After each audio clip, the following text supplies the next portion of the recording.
me demandant de venir porter le message. J'aimerais tout d'abord vous saluer dans le précieux nom de Jésus. Amen. Et saluer les sœurs, les frères qui sont parmi, les serviteurs de Dieu, les ministres de Dieu et les ministres de Dieu, de l'Éternel. Amen. Que le Seigneur vous bénisse. Amen. Et merci au staff de Women of God, Men of God. Oui, parce que, et puis Front Online, il faut prendre des cours d'anglais pour assister. Que le Seigneur vous bénisse et un merci tout particulier à la présidence. Que le Seigneur vraiment renouvelle et bénisse parce que vous rentrez vraiment dans cette eau profonde avec ce mouvement des Women of God. Et que le Seigneur vous bénisse toutes.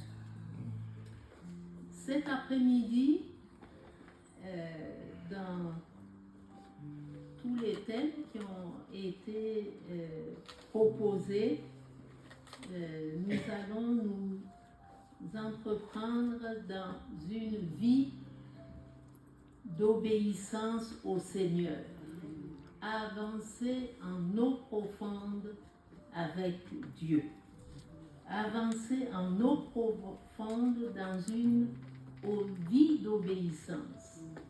Est-ce que la vie d'obéissance est si facile? Nous savons que les enfants, depuis petits, l'obéissance n'est pas toujours là. Depuis petit, les enfants déjà, c'est non. Non. Alors, les premiers mots, depuis tout petit, c'est non. Papa, oui. Et ils vont vous dire non avec le sourire. Et puis, ça les amuse. C'est qu'il y a quelque chose, il y a une gêne, pas gêné, mais un gêne qui vient de quel moment? Et en pensant à cela, je me disais dans Genèse, au chapitre 2, nous connaissons tous l'histoire de quelqu'un qui a désobéi. Vous savez bien, malheureusement, on dit que c'est la femme qui a désobéi parce qu'elle était dans le jardin d'Éden. Et puis, elle était bien, c'était merveilleux, plein d'arbres fruitiers, pas besoin trop de se fatiguer pour cultiver, pour ramasser des bonnes choses de la terre. Mais voilà, il y avait un arbre qu'il ne fallait pas toucher.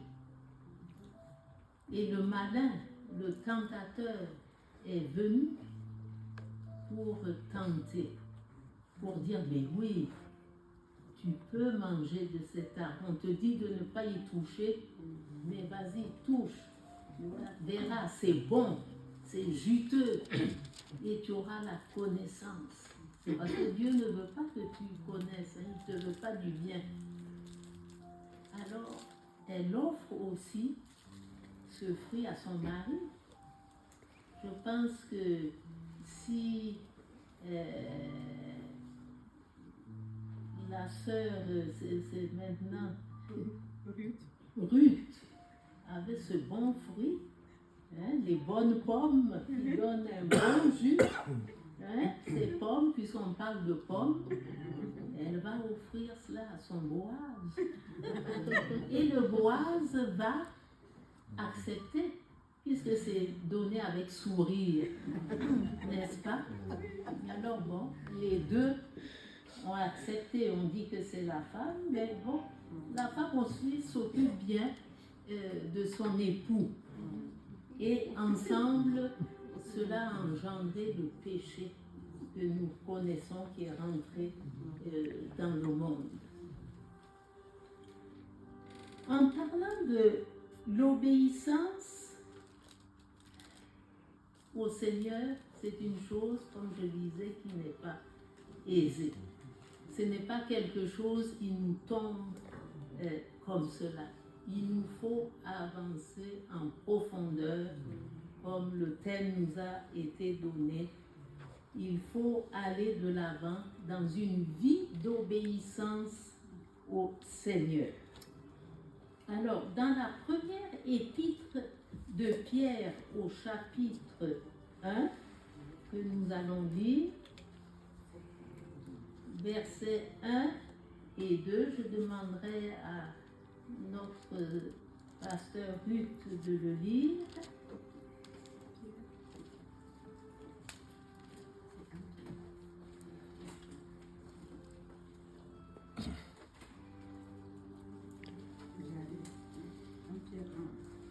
Voilà.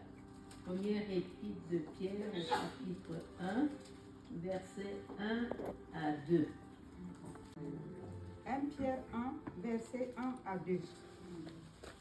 Pierre, apôtre de Jésus-Christ, à ceux qui sont étrangers et dispersés dans le Pont, la Galatie, la Cappadoce, l'Asie et la Bithynie, et qui sont élus selon la préscience de Dieu le Père, car la sanctification de l'Esprit, afin qu'ils deviennent obéissants et qu'ils participent à l'aspersion du sang de Jésus-Christ, que la grâce et la paix vous soient multipliées. Amen. Amen. Ceux qui ont reçu en partage une foi du même prix que la nôtre, par la justice de notre Dieu et du Sauveur Jésus-Christ. Que la grâce et la paix vous soient multipliées par la connaissance de Dieu. Nous avons là, au début, appris à obéir. Quand on accepte le Seigneur, c'est un chemin d'obéissance qui est devant nous. Quand on reconnaît que Jésus-Christ est mort sur la croix pour nous, on passe par ce chemin d'obéissance. Ce n'est pas facile, ce n'est pas simple tous les jours. Ce n'est pas simple.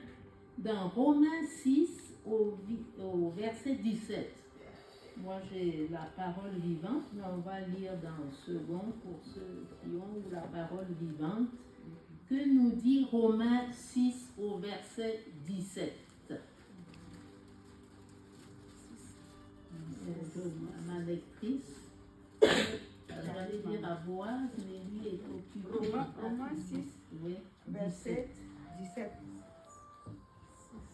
Mais grâce soit rendue à Dieu de ce que, après avoir été esclave du péché, vous avez obéi de cœur à la règle de doctrine dans laquelle vous avez été instruits. Amen. Ayant été affranchis du péché, vous êtes devenus esclaves de la justice.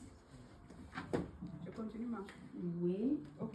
Je parle à la manière des hommes à cause de la faiblesse de votre chair. De même donc que vous avez livré vos membres comme esclaves à l'impureté et à l'iniquité pour arriver à l'iniquité. Ainsi maintenant, livrez vos membres comme esclaves à la justice pour arriver à la sainteté.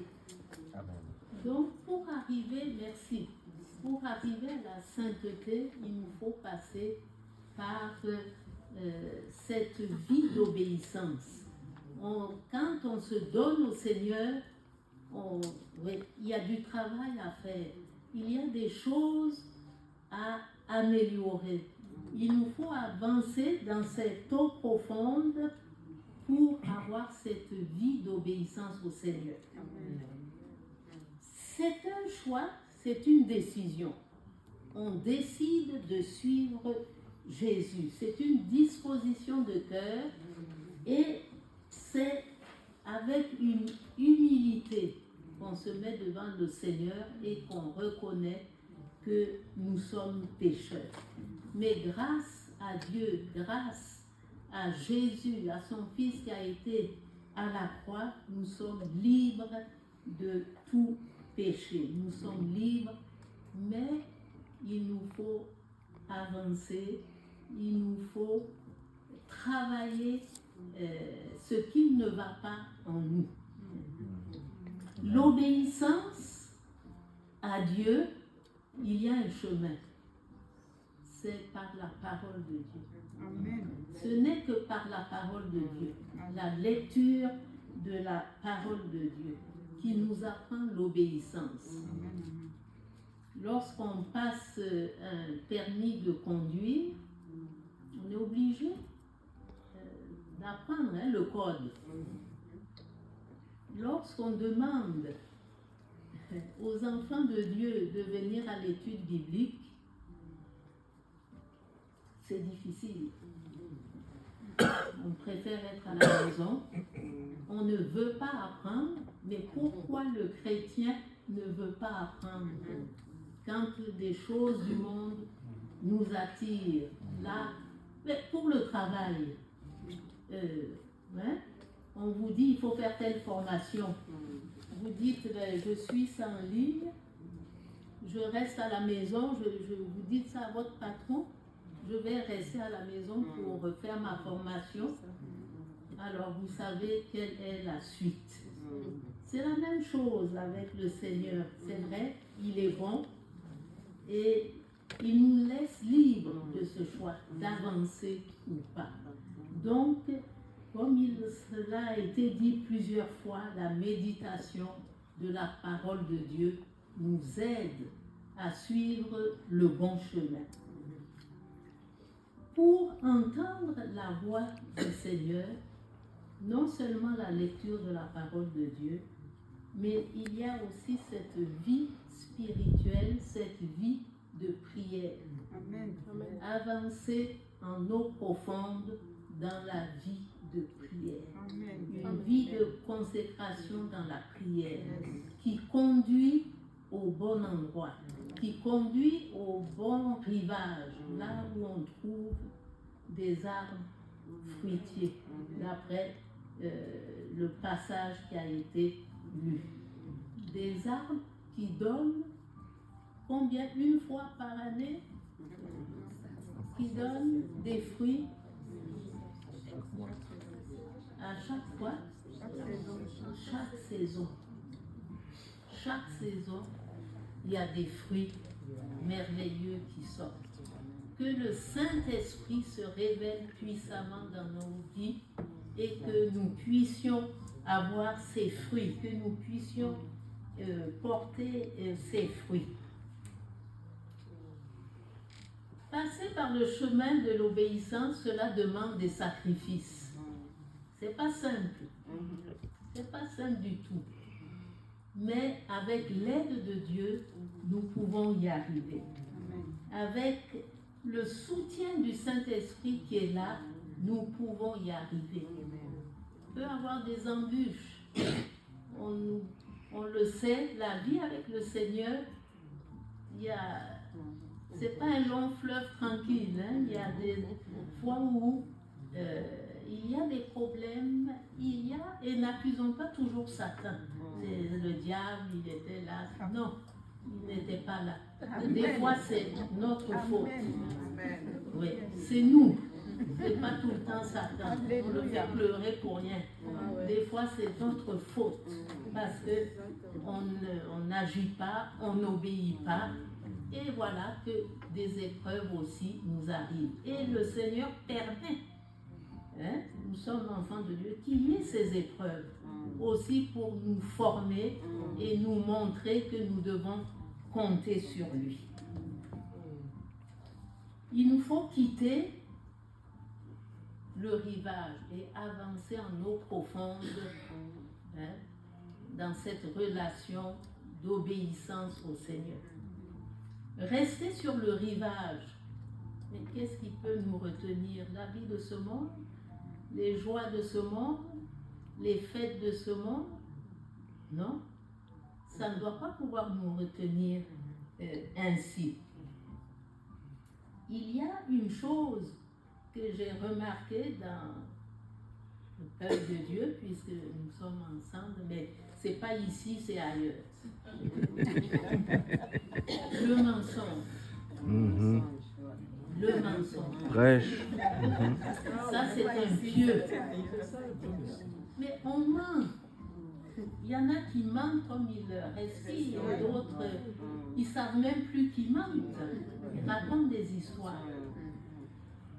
Mais ça, tu ne peux pas avancer. C'est un pieu qui est planté là sur le rivage avec une corde et tu es attaché à ça. Il faut demander au Saint-Esprit de libérer les chrétiens. Pas des gens du monde, c'est leur habitude, hein, on ment, ils ne connaissent pas la parole de Dieu, mais ça ment. Ah, demain je viens au culte. Ah, d'accord. Bien sûr. Ah, mais j'ai dit ça, c'est pour ne pas influencer l'autre personne pour qu'elle ne vienne pas. La désobéissance, c'est un attachement à ça.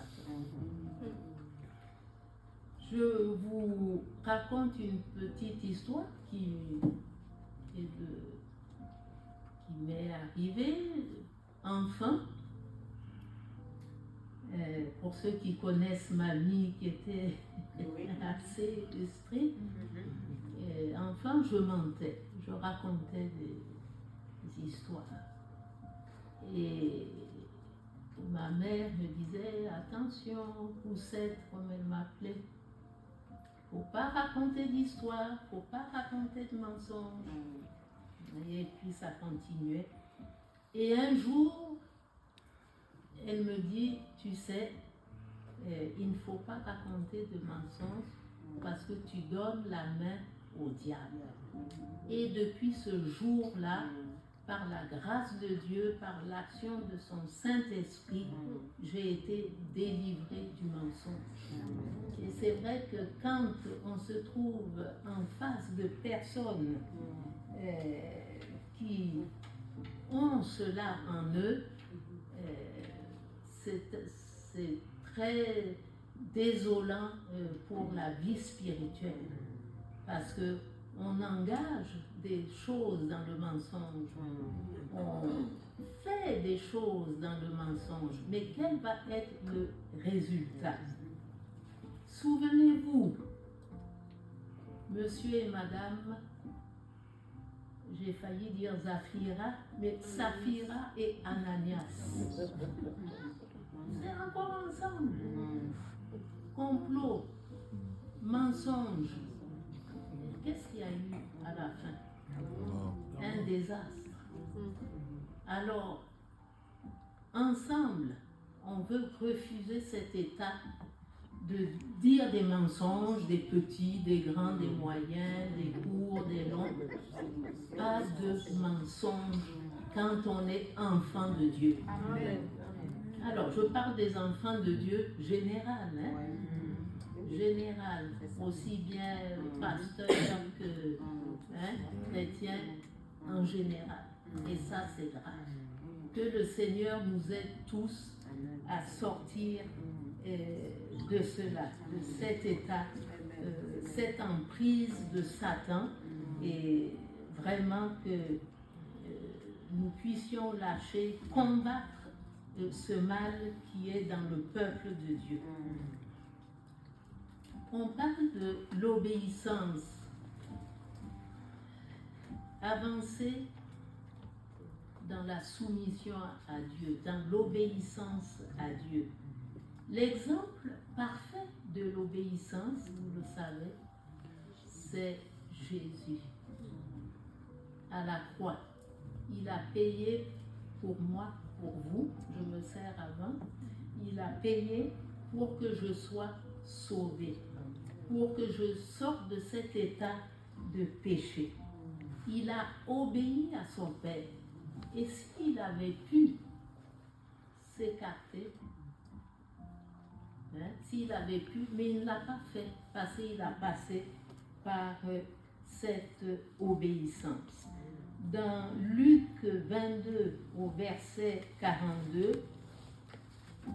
on peut lire, je vais le lire. Ô Père, si tu le veux, écarte de moi cette coupe. Toutefois, que ta volonté soit faite et non la mienne. Que ça soit la volonté, que nous marchions dans la volonté du Seigneur. Ce n'est pas Luc 22, verset 42, pardon. Marcher dans la volonté du Seigneur, que nous puissions faire ce que le Seigneur attend de nous.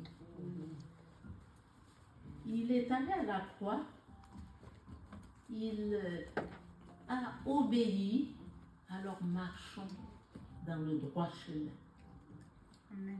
Dans Marc 14, au verset 36, il disait Abba Père, toutes choses te sont possibles, éloigne de moi cette coupe. Marc 14, verset 36. Toutefois, non pas ce que moi je veux, mais ce que tu veux. Oui, Seigneur, tu me montres ce chemin à suivre, tu me dis d'aller dans tel sens, c'est pas voilà, moi je veux aller à tel endroit, le Seigneur te dit tu vas à gauche et toi tu dis je veux aller à droite. Non, va à gauche. Mais pourtant, il y a des choses là-bas que je n'aime pas. Obéis au Seigneur, parce que tu auras des surprises. Le Seigneur va te bénir, parce qu'il te fait passer par ce chemin d'obéissance. En voyant quelques personnages bibliques, sans donner les textes, le peuple d'Israël, que s'est-il passé? Ils ont traversé la mer Rouge, et je pense que ça devait être profond quand ils ont traversé ce chemin. Et puis, pour rentrer en Canaan, voilà que, comme nous, chrétiens, on se rebelle, on rouspète, non, on ne veut pas aller. On a envoyé des explorateurs aller voir le pays promis et ils sont venus nous dire qu'il y avait des gens, des géants, des éléphants, des migales, des scorpions qui couraient partout, une souris qui passe. On ne peut pas aller là-bas. Non. Des gens immenses. Je ne sais pas s'ils portaient des talons, mais voilà, ils avaient peur. Ils avaient peur. Ils n'avaient pas confiance en leur Dieu. Et qu'est-ce qui s'est passé? Mais Dieu est souverain, tu ne veux pas obéir, d'accord? Mais il nous aime toujours. Hein? Il est là. Il dit d'accord. C'était peut-être, je ne sais pas combien de kilomètres là devant. Mais maintenant, vous allez en faire des kilomètres en tournant en rond. La désobéissance en tournant en rond. Et puis, le pire, c'est qu'ils regrettaient les coups de bâton qu'ils recevaient en Égypte. Ils regrettaient leur vie ancienne. Qu'est-ce qu'ils mangeaient? Des concombres ou je ne sais pas, des choux et du poisson. Ah, peut-être c'était braisé, je ne sais pas. Mais en tout cas, ils regrettaient cela. Et par-dessus tout, les coups de bâton qu'ils recevaient. Alors, pour ma part, je crois que je préfère ne pas retourner à mon ancienne vie, mais avancer dans l'eau profonde vers ce que le Seigneur a préparé pour nous. Amen. Nous avons des personnages bibliques quand même encouragés. La vie d'Abraham qui a obéi. Dans le chapitre 22, nous avons l'exemple d'Abraham qui doit offrir un holocauste au Seigneur. Et cet holocauste, c'est qui? Son fils. Et il va d'un pas assuré. Il monte avec un âne, on nous dit, et ses serviteurs. Mais offrir un holocauste, il faut avoir un agneau. Et cet homme qui a obéi, c'était un homme aussi de foi. Il avance. Comment cela va se passer? J'imagine.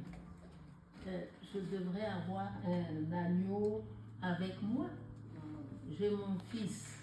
Comment va faire le Seigneur? Qu'est-ce qui va se passer? Je vais aller jusqu'à planter le couteau dans le cœur de mon fils?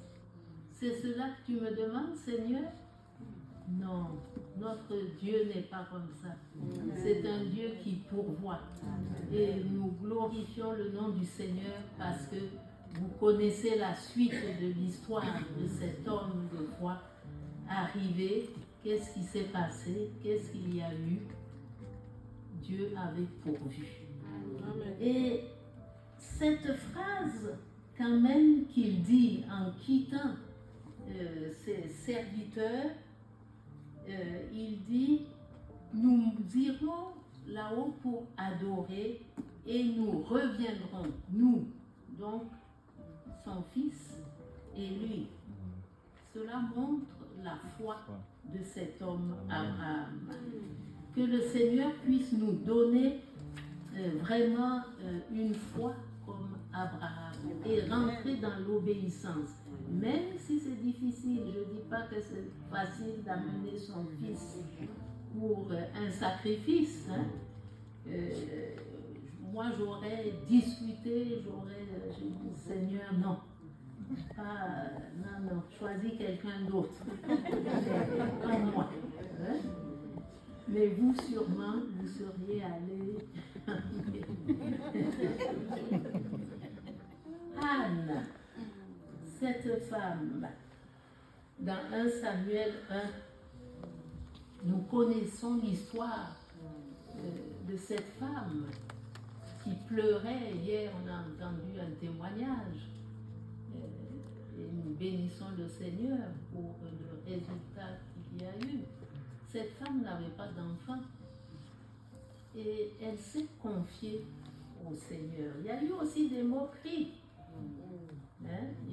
La Pénina, la coépouse, donc se réjouissait elle d'avoir plein d'enfants et de pouvoir se moquer d'Anne. Mais grâce à Dieu, Anne avait un réconfort. Elle était rentrée dans cette profondeur et avec le Seigneur dans cette vie de prière. Et c'est là que le Seigneur a donné la bénédiction. Elle a donné un fils, Samuel. Et par-dessus tout, elle le consacre à Dieu et elle le donne pour qu'il soit au service du Seigneur. Cela aussi nous apprend, est une leçon pour chacun de nous. Parce qu'elle aurait pu dire, ah, il est beau mon enfant, je le garde, voilà, tu vas faire telle chose, et oublier qu'elle avait fait un vœu au Seigneur.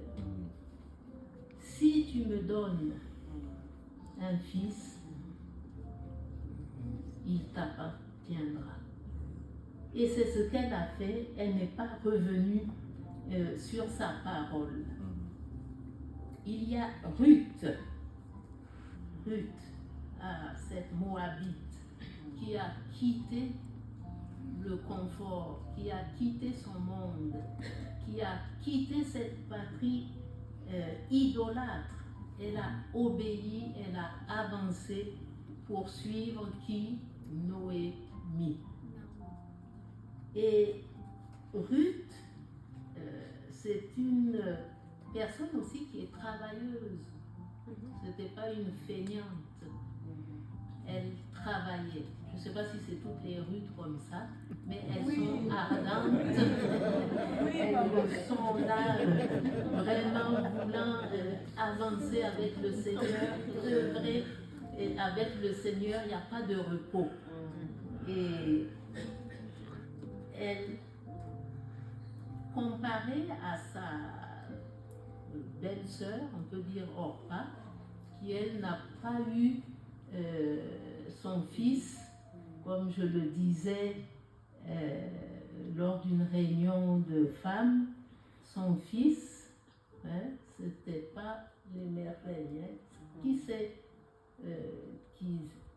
c'est qui est le fils d'Orpa, qui est dans la lignée d'Orpa? Est-ce qu'il n'y a pas un Goliath dedans? C'est Goliath. Et c'est terrible. Vous n'obéissez pas au Seigneur, vous ne voulez pas lâcher les choses de ce monde vers la suite s'il n'y a pas une repentance, parce que Dieu est là toujours pour venir nous sortir de nos mauvais choix. Et nous pouvons bénir le Seigneur pour cela. Il y a aussi, j'avais mis Moïse, qui, quand il devait amener le peuple d'Israël, on nous dit que ce n'était pas simple. Il avait besoin de l'aide du Seigneur pour pouvoir avancer. On a besoin de l'aide du Seigneur pour faire avancer le peuple. Et si, Seigneur, tu n'es pas à mes côtés, je n'irai pas, je n'avancerai pas. Ça fait penser à un autre récit biblique. Et il a obéi et il a pu conduire le peuple de Dieu. Je pense de même avec les serviteurs de Dieu qui conduisent une église.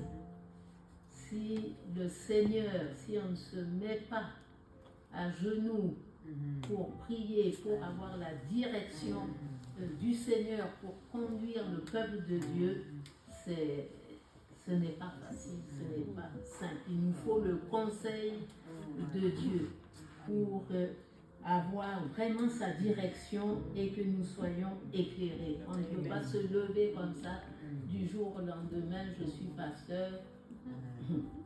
C'est Dieu qui t'appelle et c'est Dieu qui fait en sorte que tu puisses être le troupeau de Dieu. Il te donne tout ce qu'il faut pour que tu puisses supporter ce qui se passe dans l'œuvre de Dieu. Et il est là pour bénir, pour fortifier et faire aller de l'avant. Oui, nous allons dire oui, nous voulons avancer en eau profonde dans l'obéissance au Seigneur. Amen. Oui, nous voulons avancer. Moi, je veux avancer dans l'obéissance au Seigneur.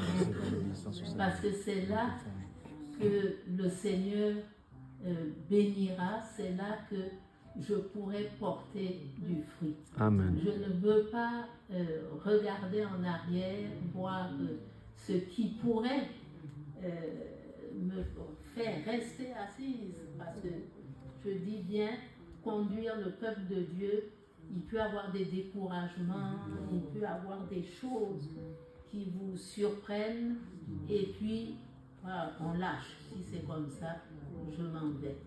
Non, le Seigneur est à tes côtés, il est fidèle et il te tient, il t'aide. Comme je le disais, l'obéissance est une invitation de Dieu à une vie de paix, de force et de sens. Il y a un sens profond quand on obéit à la parole de Dieu. C'est pas pour rien, c'est pas pour nous malmener ou autre. L'obéissance nous donne de bonnes surprises. Avant de terminer, l'obéissance à l'appel de Dieu est très importante. Hier, il a été question de mission. Et c'est vrai, travailler dans la mission, il faut un réel appel de Dieu pour tenir. Partir en mission, ce n'est pas ça. C'est vrai que depuis jeune, j'ai été avec des missionnaires depuis mon plus petit âge. Et chaque fois, mes parents donc, ont ouvert des missions, aussi bien en Côte d'Ivoire qu'au Burkina. Et c'était toujours des débuts.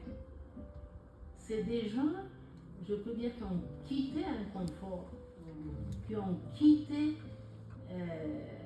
ils avaient tout ce qu'il fallait, sans rentrer dans les détails, pour aller en mission, pour obéir, pour servir les autres. Et ce qu'il y avait comme particularité, surtout du côté de mon père, quand il travaillait avec les pasteurs, aussi bien en Côte d'Ivoire qu'au Burkina, c'était un homme qui écoutait les autres pour aussi apprendre, avant de dire moi je. C'est cela aussi, servir dans l'humilité et en mission. On a eu, c'était pas le confort, mais Dieu a béni. Dieu a béni. Chaque fois, ils ne sont jamais restés dans les capitales ou autres, peut-être au début, quand ils sont arrivés en 1954 au Burkina, mais ils ont tout de suite aimé le peuple avec lequel ils ont travaillé. Et ils ont aimé ce travail pendant des années. Ils ont ouvert aussi un collège de jeunes filles, juste une parenthèse, avec quelques membres d'Ecclésia d'Yverdon c'était à cette période-là le Coteau. Nous avons fait un voyage missionnaire au Burkina pour pouvoir visiter les orphelinats que nous en avons 4, plus un lieu de ministère d'une femme qui avait un ministère de délivrance. Et donc on est allé avec tout ce groupe. Et pour le question logement, il y avait une sœur qui avait proposé que voilà, pour que les sœurs venant de Suisse puissent être bien logées, climatisées, sol carrelé et tout. J'ai dit, si vous venez avec moi, il n'y a pas de ça, c'est la mission. La mission, on ne va pas aller pour retrouver les hôtels de Lausanne ou autre. On va... Je les ai fait... Non, mais elles étaient bien logées, n'est-ce pas? Le pasteur dirait qu'ils étaient bien logés, il y avait ce qu'il fallait, il y avait l'eau et tout. Et elles ont pu voir la mission, ce qui se passait. Et tout le travail que l'Alliance missionnaire internationale fait. Je travaille avec mon mari dans cette ONG. Et je bénis le Seigneur pour cela, parce que c'est une œuvre de foi. Une œuvre de foi, ce n'est pas qu'il y a, on s'attend que le gouvernement ou tel soutienne, mais ce sont des individus touchés par le Seigneur qui donnent ce qu'il faut pour que les enfants, les orphelins puissent avoir le lait tous les jours. Je peux le dire, il y a eu, quand nous étions au Coteau, un couple qui a fait un don d'un véhicule qui a beaucoup servi au Burkina. Le couple est là mais je ne vais pas les citer comme ça, c'est dans la discrétion. Et on bénit le Seigneur pour ce qu'ils ont fait. Eux-mêmes, maintenant, ont une œuvre missionnaire. C'est une bénédiction de pouvoir aider son prochain. Et quand je dis c'est une œuvre de foi, même l'argent que l'on reçoit de ces particuliers, il faut faire attention à comment nous le dépensons. Un pasteur nous disait qu'une des donatrices de cette œuvre, l'amie et une personne âgée, avait refusé d'avoir un chauffage électrique. Elle se chauffait, donc c'était dans les années 69, 68-69. Elle se chauffait au bois pour pouvoir donner à la mission. Et quand mes parents ont entendu ça, ils ont dit attention à comment nous gérons l'argent que les personnes donnent. Alors que le nom du Seigneur soit béni, que le Seigneur vous bénisse en retour et que nous puissions avancer en eau profonde dans cette vie d'obéissance au Seigneur. Et que le Seigneur nous donne la foi pour avancer. Que le nom du Seigneur soit béni. J'espère que je n'ai pas pris trop de temps. C'était trop bon. Que le Seigneur vous bénisse.